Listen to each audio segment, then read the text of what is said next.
Ngasigi press conference asi suspension of operation ga mari leinanani Manipur gi irang thokpasi megi tang ahum 2023 dagi irang thokpasi Manipur sarkar gi achauba khut oirame haibasi aina yamna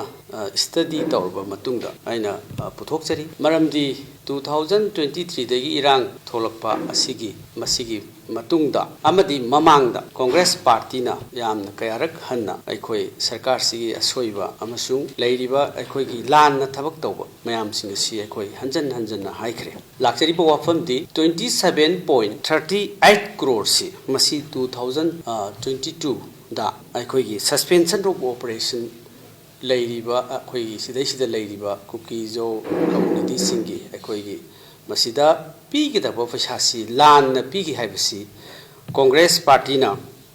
masi 3rd March 2022 dagi aikoi complaint tawrga lai then again 2000 aikoi gi 21-22 da 27.38 crore si masi lan pi khibasigi matangda Auditor General of India na masigi investigation tawnanaba August House da table tawrga lai aduna masigi piriba paisa si lanna against the guideline masi pibasi na maramur kanda Manipur gi irang asi aikoi gi asakpa maida thau hapani haidana Congress party na BJP sarkar se masi kari maramgi asigumba paisa si miyoi khara khakta pithokpadagi pithoibasi karigino haibasi wafamsima loinana Congress party gi Mallikarjun Kharge ji na so thambikre haujik tholiba irang asi BJP na match stick mai haurna ba aikoi gi makhet khechalaga mai thabani haibasi aikoi hana aikoi gi national gi level da dum parliament da su haikre adagi press conference kaya da haikre masigi wafamdi 27.38 crore si pibasi masigi investigation si chathari ngai marakta again amuk 6.27 crores masi July 2024 da pithome that is in July 2024 6.27 crores aduna masigi paisa si pithoibasi only mi amakhakta da piba aduna masigi 27.38 crore si pibasi umbrella scheme of modernization of police force masigi makhada piba masigi si August House da discussion kayarak tawre aina su star question da su hangi honorable chief minister da direct hangi masigi paisa pithoibasi masi guideline gi wang matani modernization of police force sigi guideline sigi wang with p hai chief minister na nati amu hai sondana Auditor General of India na masi mani is a wrong step is against the guidelines of security related expenses hai dana hai aduga masigi asumaina khumi adagi again amu haukiba assembly session da hauji irang thoiba maraksida achawa senpham mama pigi haibasi chumbra hain honorable akoi leader of the house the present chief minister sida hangi pigi balaiti hai start question da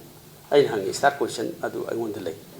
aina hangjabani ai yam kan masigi study tawe adi reliable source amadagi paisa chawa khara pigre irang thoingai maraksida haibasi aina adum assembly da hangan hanjana repeatedly hangi again amu home department digi paisa pigi hybrid course amu lai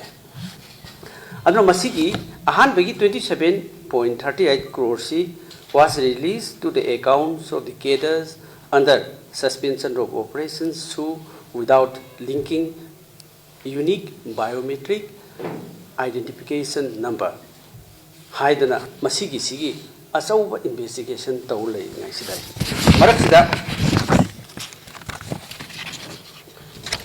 anauba latest masi lanai kung and Joshua haiba nupasida ICDFC Bank sigi bank sigi through the my ICDFC ki account number se I haijage 501082660900 sigi ICDFC account number sida adagi magi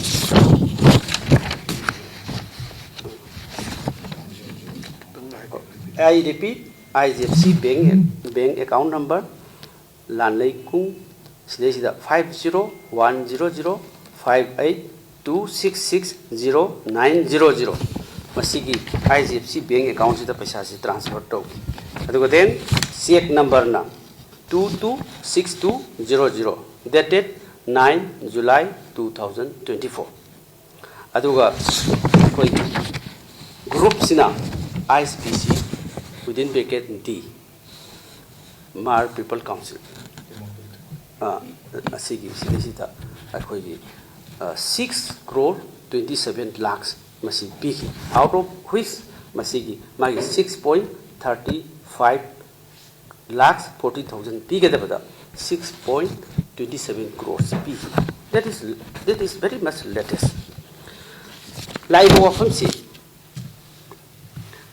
January gi tang kunma thoida 2024 da resolution ama BJP ki legislature sing lauraga suspension of operation da gi withdraw tawre hai again cabinet decision of this BJP government masigi lauthokre parjada again 29 February 2024 house the passed of resolution to the 29 February 2024 resolution number 4 let me read it out. This house unanimously resolves to urge the government of India to abrogate the suspension of Operation Su Pack with all the cookies of UG Group's militants signed by Speaker Sima Silere. Then Election Commission of India dated 3rd March 2022 Aikogi General Secretary Jairam Ramesh Isasu yawi matam duda Aikogi Election Commission da Aikogi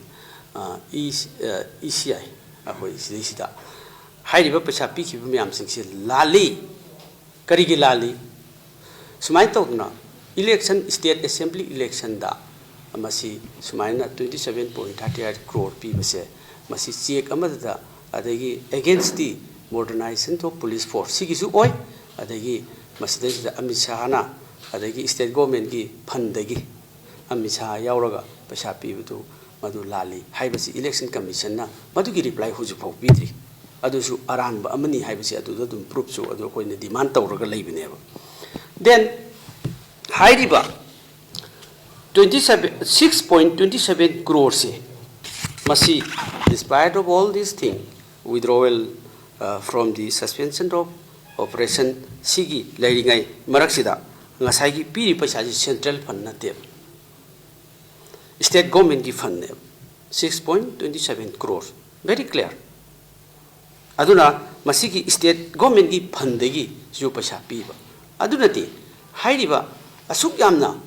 awaba na community ani akoi di shanti pame akoi shanti gi damak akoi dum haujisu khoi lepi akoi gi ideology adagi akoi gi stand si akoi peace to bring peace and normalcy sine ada asuk yamna mi hat mi pun taunari ngai maraksida nongmo kangdana mi simina thoingai da kari gi group amada huge amount si masi paisa si pula pisal libido masina irang si is a creation of BJP na irang si tawbani makoi irang si thonbani haibasi summe haibasi proof tawe aduna asakpada akhoi gi thau happa leingak sina akhoi gi asakpada thau haijenba mai jaktna leiba akhoi gi violence thoiba Manipur sidai sida paisa si pisan dana irang si thonbani haibasi chumme wahidana wahaiga adagi tawreiba thawsigadi contradictory oiba somdana assembly da pass tawshnaba adagi BJP ki legislature singna decision lakshnaba then again adagi pasana sonda sabun sabun adusu state government ki policy makha da masigi violations tau state ki financial norm modernization of police force masigi makha da masigi policy myam dugi totally violate tau adunadi lengak sina ngasi ekoi parja myam na wariba noma kangda na misini na thoiba adagi ekoi gi thengnariba awaba myam singse masidi lengak signi lale ju haije kre admit chu tau kre sorry ju hai kre apology ju hai kre adu targa ju asuk tamba misini na se leibak sina thum thakse laga thau thakse laga adagi paisa mapun mapun piselaga irang tholi basi ekoi myam si kari oidori no hai basi wakhon duni ko lakjari si aduna maram warkanda is a very simple matam du da ekoi Jairam Ramesh na taukiba Jairam Ramesh ekoi na complaint taukiba du da adu ju hai these payment have ensured that election in Chuchanpur and Kangpokpi district in phase 1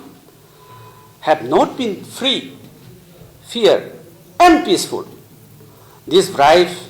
to sue groups will also influence the election in Tengnopal, Chandel district in phase 2. This is how the BJP is buying election. Adu mamatam jo adu thoki adu ha koi complaint tau lai. Now at the end, wana mangang ba, thabak na matau ba, adagi irang si Congress ta tasina ba, thau na moi na mai chak ba ta thau hapchen ba, paisa chabun chabun pithok ba. 2024 की अहुबा चयोंदा अहुबा थादा suspension operation दी लौथुए न cabinet तमु assembly तमु तौसिनबा सोमदना 2024 की जुलाई दा 6 point